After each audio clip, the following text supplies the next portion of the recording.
Alan Cordeiro. Marquinhos, qual o setor em campo que precisa com mais urgência de reforços? Bem, Alan, este é um ponto muito criterioso e muito estratégico. É claro que, pelo encerramento de carreira de Alex, pela saída de Joel, pela não renovação de Zé Love, pelo encerramento de contrato de Geraldo e outras possibilidades de saída de outros atletas, a carência maior passa pelo setor ofensivo. Nós temos que ter esse cuidado e entender que precisamos sim nos reforçar no setor ofensivo. Por conta disso, já temos uma lista que foi passada de diretoria, nomes que possam vir suprir a necessidade, tanto quanto daqueles que saíram, para aqueles que chegam com competência, com qualidade, com profissionalismo. E a diretoria está não medindo esforços para que possa trazer jogadores com o perfil o qual passamos e que sejam importantes ao longo dessa caminhada.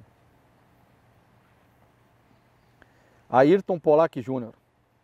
Marquinhos Santos, qual a tua avaliação da base do Curitiba? E o processo de transição base profissional no clube? Como não queimarmos a gurizada pulando etapas devido a uma determinada urgência? Boa sorte na temporada. Ayrton, parabéns pela pergunta. Como falei anteriormente, é importante esse processo, é não acharmos que colocar o atleta de qualquer idade, a qualquer momento e por qualquer preço, nós estaremos resolvendo nossos problemas. E como citei, atletas em potencial que podemos queimar por não saber utilizar esse momento de transição. Por esse cuidado, uma nova gestão em relação à filosofia de trabalho foi implantada aqui no Curitiba a partir deste ano. E a equipe Sub-23 será de suma importância para esse processo. E o Tcheco estando à frente do comando desse processo, não tenho dúvida que será um auxílio muito grande, muito forte, para que tenhamos a construção de uma base forte e principalmente da transição da base para o profissional. Que possamos utilizar esses atletas no momento certo e de maneira certa, para não queimar os nossos talentos e não entregar os nossos talentos a outras equipes sem que tenhamos terminado um processo de formação. Estamos tendo esse cuidado para que o Curitiba volte a formar grandes jogadores, assim como foi no passado, para o futebol não só institucionalmente falando, de maneira estadual, mas também principalmente a nível mundial e nacional, que é o que queremos, que o clube volte a ser um grande formador e que possa utilizar os seus talentos formados aqui dentro. Jefferson Kojuman. Marquinho, muitos técnicos usam um campo reduzido para treinar. Acredito, como conceito, apertar a marcação e fechar os espaços. O que você acha da ideia de treinar com um grupo da base, 11 jogadores contra 15, por exemplo, ou até mais jogadores adversários? Na minha opinião, consegue direcionar as posições mais carentes de marcação ou de dificuldade de sair dela. E ainda assim, criar uma situação de um campo com as dimensões reais de partida. Bem, Jefferson, isso na verdade é uma filosofia, um método de trabalho. A minha filosofia de trabalho é em campo reduzido, justamente para que tenhamos essa compactação da equipe. E dentro da periodização adotada, não tenha dúvida que o processo de superioridade numérica, inferioridade numérica e até mesmo esse citado por você, tendo na equipe suplente maior número de atletas para dificultar as ações de criação da equipe, as ações defensivas da equipe, elas também são propostas em treinamento. Assim como trabalhar com um atleta a mais, relacionado a uma situação de jogo 10 contra 11, tendo inferioridade numérica, aliás, superioridade numérica, e tendo um atleta a menos, tendo inferioridade numérica, no caso de um atleta ser excluído da partida, todo esse processo ele é trabalhado e é treinado. Pode ter certeza disso. As coisas não são pelo acaso. Não sou um treinador que coloca a bola no meio campo e faço um treinamento à solta esperando que o jogador resolva. Pelo contrário. Tudo é planejado de maneira periodizada. E as ações, tanto ofensivas quanto defensivas, e as transições e compactações, elas são feitas e construídas em treinamento. Pode ter certeza disso. E esse ano, acredito que iniciando o processo de treinamento, assim como foi o ano passado, possamos colher frutos melhores do treinamento, levando para o jogo. Assim fizemos um Coritiba ser tetracampeão estadual e levamos o Coritiba a ser, no Campeonato Nacional de 2014, aliás, de 2013, me perdoem, a última equipe que perdeu a sua invencibilidade ao longo dos 12 ou 13 jogos e que tivemos o maior número de sequências liderando o Campeonato Brasileiro da história do Coritiba nos pontos corridos. Nós tivemos, se não me engano, foram 7, 8 ou 9 rodadas liderando o Campeonato Nacional. Então todo esse processo a gente está minuciosamente colocando numa periodização e aplicando aqui nos treinamentos para desenvolver nos jogos. Douglas de Souza. Professor, primeiro quero dizer que sou fã do seu trabalho. Obrigado, Douglas. Agradeço. Espero retribuir a confiança não só sua, mas dos demais torcedores do Coritiba. Minha pergunta é a seguinte: como acompanhamos no futebol europeu, existem times que conseguem, mesmo com menos investimentos, se equiparar aos clubes ricos na Europa. Na sua opinião, temos condições de conseguir isso em âmbito brasileiro? Se sim, o que falta para que isso ocorra? Douglas, muito bem inteligente e muito bem colocada a sua pergunta, fazendo essa correlação financeira. E há sim como fazer esse processo, mas é claro que isso requer um tempo maior de trabalho. Infelizmente, no futebol brasileiro, o mediatismo acaba atrapalhando o processo. E haja vista o número de trocas do comando, o qual ocorre no futebol brasileiro, e o próprio Coritiba, no ano anterior, no ano passado, acabou acontecendo isso. E isso atrapalha, interfere diretamente nesse processo.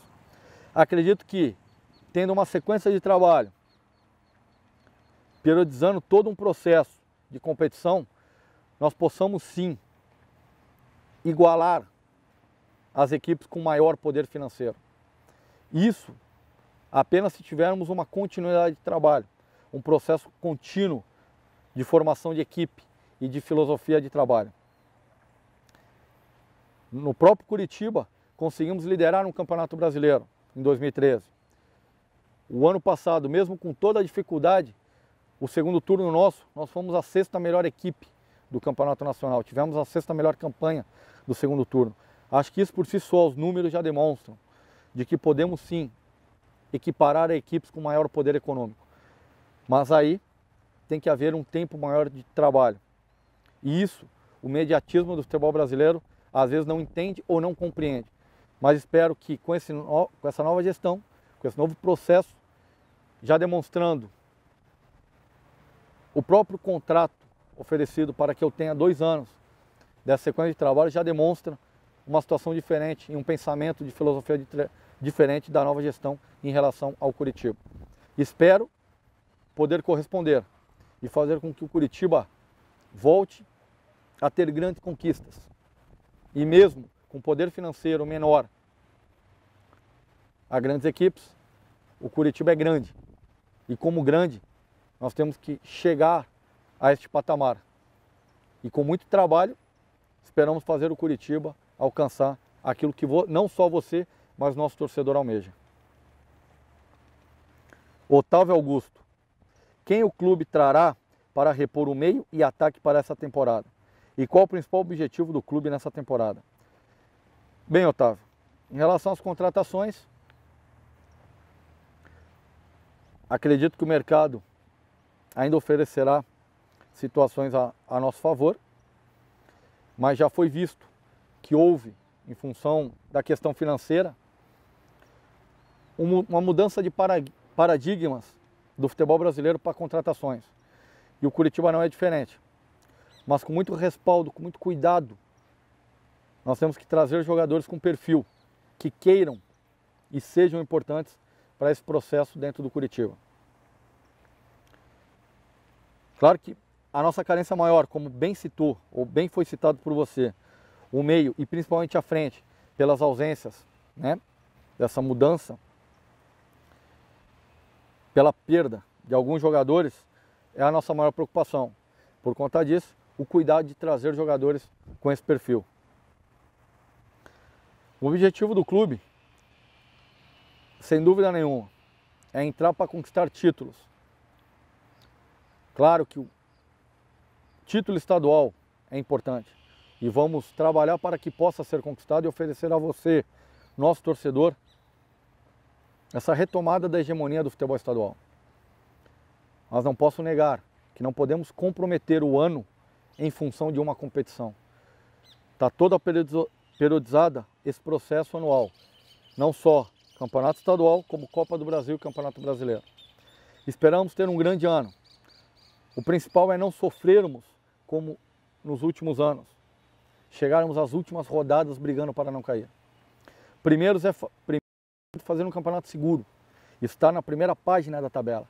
A partir daí, brigarmos por algo maior, mas sempre com os pés no chão e jamais iludindo você ou o nosso torcedor, entendendo e brigando junto com a gente, para que possamos fazer uma grande temporada ao longo desse ano. Lucas Augusto. Qual será o time utilizado no Paranaense? A equipe principal ou o Sub-23? Lucas, pode ter certeza que a minha filosofia é sempre colocar a melhor equipe para representar o Curitiba Futebol Clube. Nesse início de temporada, algumas variáveis são levadas em considerações. E uma delas, sem dúvida nenhuma, é a preparação física. Nesse início de campeonato estadual, eu vou avaliar os atletas que encontram-se em melhores condições físicas para que possamos colocar a melhor equipe em campo. Não só da parte física, da parte técnica e da parte tática. Mas pode ter a certeza, Lucas, que estaremos colocando em campo aquilo que é de melhor para representar o Curitiba.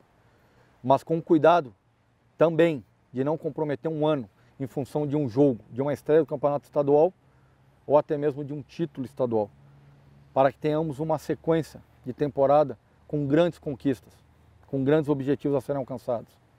Mas sem dúvida nenhuma pode me cobrar que colocaremos em campo a melhor equipe que o Curitiba possa ter para aquela partida, para aquele determinado momento ou para determinada competição. Esse é um comprometimento meu com o nosso torcedor, com o torcedor do Curitiba. Obrigado, agradeço esse carinho, essa confiança e podem ter certeza que os dias continuarão a serem mais longos e as noites mais curtas, porque trabalho não faltará para que possamos colocar o Curitiba aonde o Curitiba mereça. E isso requer muito trabalho. E da minha parte, e de todo o processo que está sendo construído, é isso que pretendemos para o Curitiba 2015. Um time forte, que honre a sua tradição, a sua camisa, e que faça você, nosso torcedor, sentir-se satisfeito, orgulhoso acima de tudo, de ir ao estádio ou de nos acompanhar de sua casa, mas saber que terá um Curitiba forte, que buscará sempre a vitória e que buscará sempre grandes objetivos ao longo da temporada. Muito obrigado e um abraço a todos.